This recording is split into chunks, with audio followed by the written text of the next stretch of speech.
17,728 premises inspected and advised by task force. R&R along all expressways to close for 4 days from tomorrow.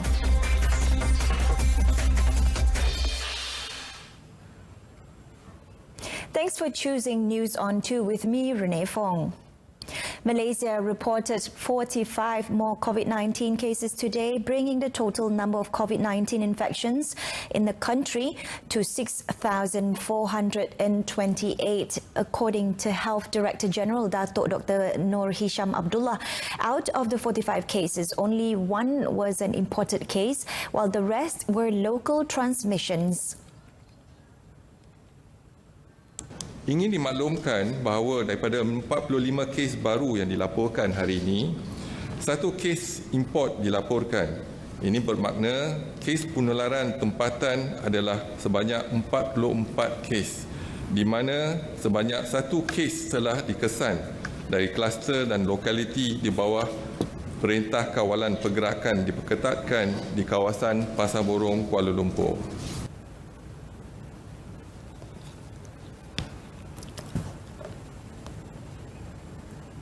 Speaking at the Health Ministry's daily COVID-19 media briefing, Datuk Dr. Noor Hisham said 135 more patients were discharged in the same 24-hour span, which means 4,702 patients have recovered from COVID-19 in Malaysia since the outbreak began.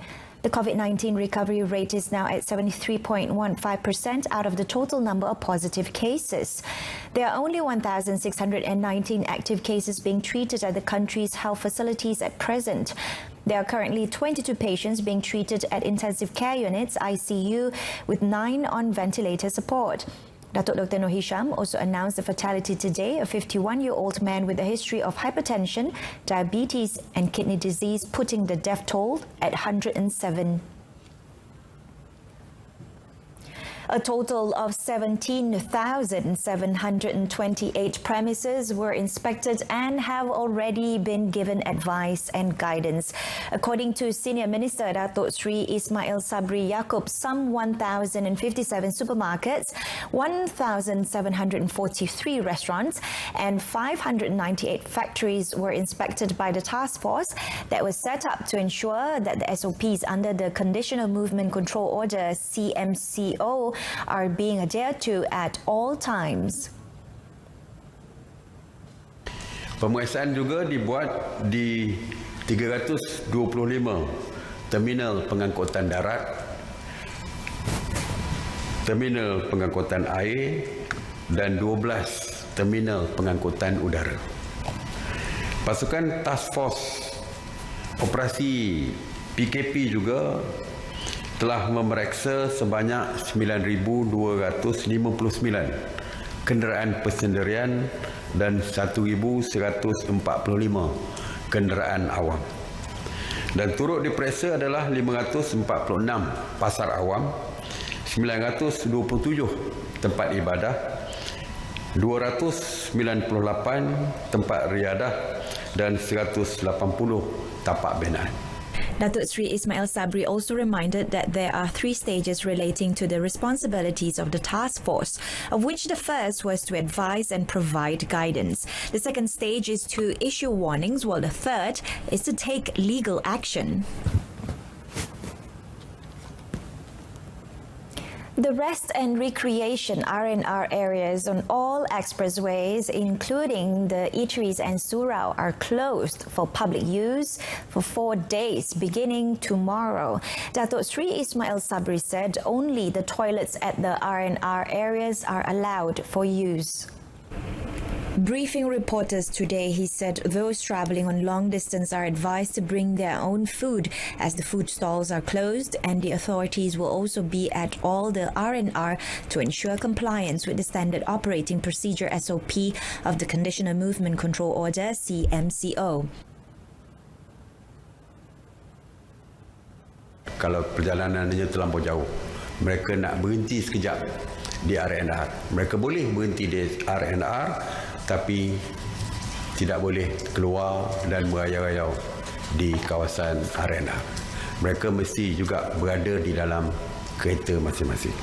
He added that fuel stations along the expressway would open from 6 a.m. to midnight.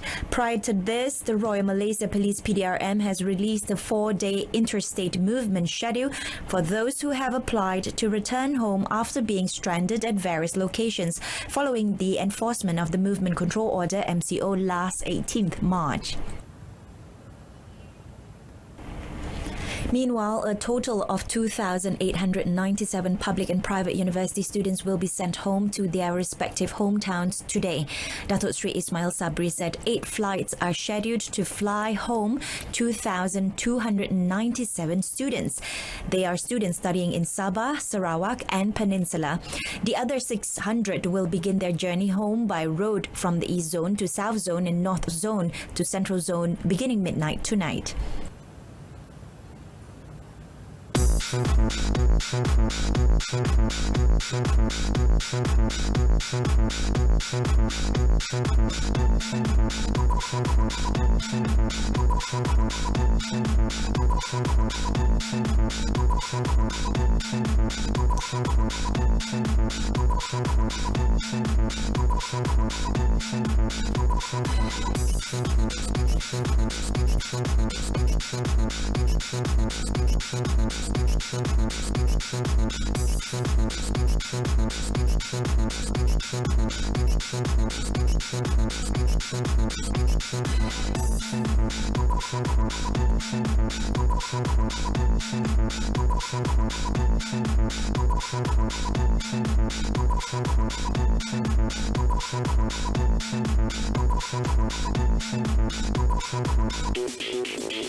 In line with Kelantan State Government's decision to begin the Conditional Movement Control Order CMCO today, the Kelantan Malaysian Border Security Agency (AXIM) began tightening security at its borders. The main focus is at illegal smuggling spots to curb the trafficking of illegal immigrants. To Kelantan AXIM Director Rusli Karim, the agency's 24-hour patrol began from the first phase of the MCO with the cooperation of other agencies including PDRM, General Operations Force, GOF and Immigration Department. Apart from patrolling, the hotspot security was also tightened by conducting roadblocks at 3 locations, namely Rantau Panjang in Pasir Mas, Bukit Bunga Jeli and Pengkalan Kubur Tumpat.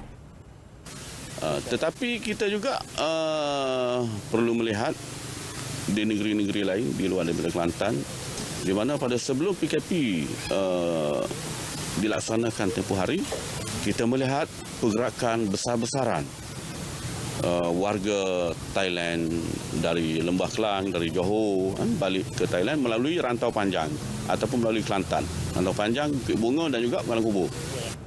Patrolling is divided into several teams consisting of 178 AXIM officers and personnel.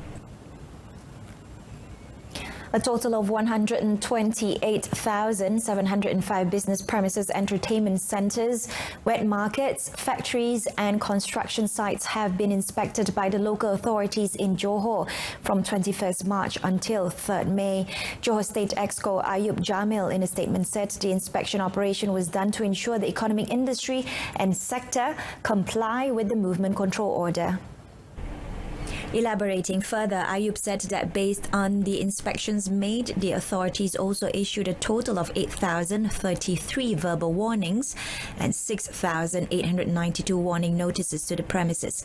He added that 158 premises were issued with compounds, while 230 were ordered to cease their operations. Ayub said the operation involved 1,681 frontliners from various agencies. He explained that the operation was also approved by the Ministry of International Trade and Industry and were adapted based on the need of each agencies. Coming up, selected EPF branches nationwide to resume operations beginning tomorrow.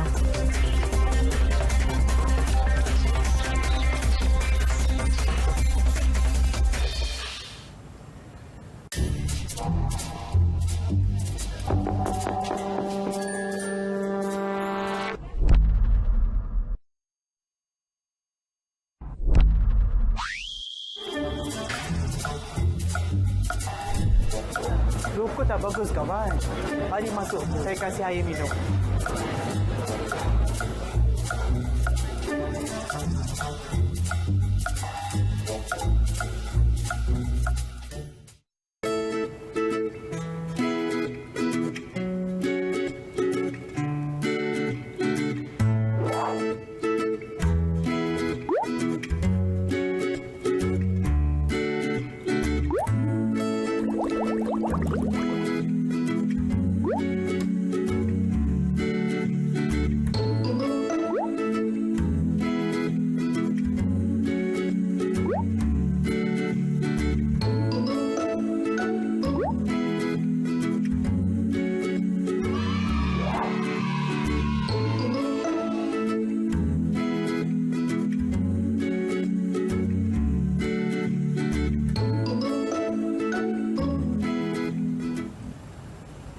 Welcome back. The Employees Provident Fund EPF will be resuming selected services at branches located within Pulau Pinang on 8th May, Kedah on 10th May and Kelantan 11th May. EPF said the 3 states would be joining Federal Territories Selangor, Perlis, Perak, Negeri Sembilan, Melaka, Johor, Terengganu that have resumed selected services beginning today, while branches in Pahang, Sabah and Sarawak remained closed until further notice. In a statement released today, EPF said as they place the health of members and staff as top priority, EPF will continue enforcing the following strict conditions for the identified branches. It said to limit the exposure of members and staff at all times. Only simple and fast transactions requiring no physical contact, including age 50, 55 and 60 withdrawals, health withdrawals, mobile eye account activation as well as updating of details would be available. The statement also said that all members must follow the EPF social distancing measures during their entire visit, and visit can only be made by appointments via the Janji Temu online facility within the EPF website www.kwsp.gov.my. It added that employers are not allowed to visit branches as all services can be conducted via contacting their employer advisory services officers. In order to reduce the burden for the people of Kelantan affected by the MCO and COVID-19, the state government has allocated 400,000 ringgit to each constituencies in the state. Its Deputy Menteri Besar, Datuk Muhammad Amar Nik Abdullah, said each assemblyman were allocated with 100,000 ringgit for the Bakul Ramadan program and another 300,000 ringgit to improve the infrastructures in their constituencies. Kita bagi dah ni, yang kita panggil Bakul Ramadan. Itu 100,000 satu dun. Setiap wakil rakyat dapat 100,000 dan kalau dia bagi dengan nilai makanan tu RM50, kita akan dapat 2,000 orang satu dun. Itu tak termasuk peruntukan bantuan untuk armalah. Armalah ada 85,000. Lepas tu bantuan untuk anak yatim ada 100,000. Jadi dalam bulan Ramadan ni ada hampir 300,000. Duit turun untuk satu dun. Datuk Muhammad Amar also said that he was satisfied with the aid management by each assemblyman. Despite still under the CMCO, NGO Islamic Relief Malaysia IRM continues to be active in their mission to provide aid to those in need in conjunction with Ramadan. The latest recipients of the agency were 472 less fortunate people in Terengganu. For this year's Ramadan, IRM, together with Maybank Islamic Berhad, donated several daily necessities to those in need in Terengganu, especially fishermen and farmers in the state. Dia merosotlah sikit. Dok macam laju macam dulu dah. Berapa persen ni kata merosot? Kalau merosot tu lebih kurang kalau biasa dulu tu memang setiap hari akan ada pendapatan, tapi sekarang ni memang dalam seminggu tu ada 2 kali macam gitulah pendapatan yang dapatnya. Lagi pula customer ramah luar, jadi suruh poh duit tak dapat. Memang ada tak dapat duit, jadi kita pula fikir nak cari mana nak makan apa benda. Apa pun duduk kini. Suami kerja nelayan, baru balik pagi tak ada benda pun. Ni PKP hari tu terjejah tak Tak boleh keluar. Sekarang ni pun maknanya kalau nak pergi mana-mana pun suami je lah. Masih lagi rasa takut. Tu nak belanja-belanja cukup tu. Belanja-belanja kerajaan Batu Baru ni lah maknanya bagi-bagi tu. Terengganu was the last state to receive the Ramadan aid this year. So far, Maybank Islamic Berhad had donated some 3,022 Ramadan packs to the poor nationwide. Sarawak General Operations Force PGA Commander SAC Datuk Kau Kok Chin was officially appointed as Deputy Police Chief of Johor effective today. Datuk Kau replaces Datuk Shafi Ismail, who retires today. Datuk Shafi, who retires from the Royal Malaysia Police PDRM, has served with the force for 34 years. Datuk Kau, meanwhile, has been credited with various achievements at Sarawak PGA Commander, particularly the success in seizing contraband items. Johor Police Chief Datuk Ayub Khan Maidin Piche witnessed the handover of duty ceremony.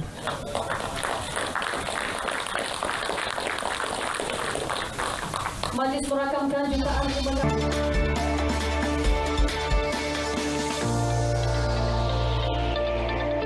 It gave me a great pleasure to send my greetings to all Malaysian Buddhist friends who will be celebrating Wesak tomorrow. Wesak is a time for all Buddhists to reflect on the fundamental values of tolerance, compassion, and service to humanity that are embodied in the Buddha's life and teachings. I wish all Malaysian Buddhist friends a happy celebration with family. May we all come together and continue to live as one in peace and harmony. Happy Wesak Day, Malaysia.